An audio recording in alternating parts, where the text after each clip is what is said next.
itong low pressure area na ating minomonitor ay nasa layong 850 kilometers east ng extreme northern Luzon.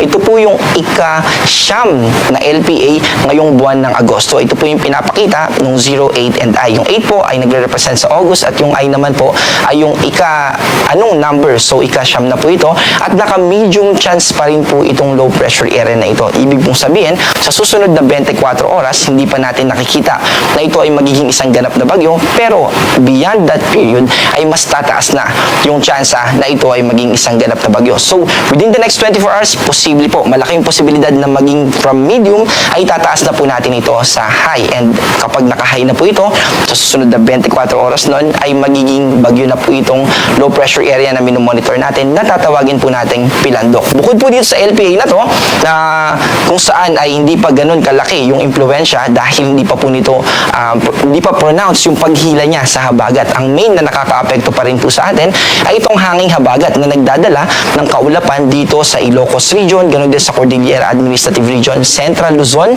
ganoon din po dito sa Metro Manila, kaya maulap pa rin po at nandyan pa rin yung mga tsansa ng mga pag-ulan, Cavite, Batangas, ganoon din sa Occidental Mindoro, Palawan at Western section ng Visayas. Ibig po sabihin nito ay yung mga kaulapan na yan ay magko-contribute pa rin po sa tsansa ng mga pag-ulan ngayong hapon.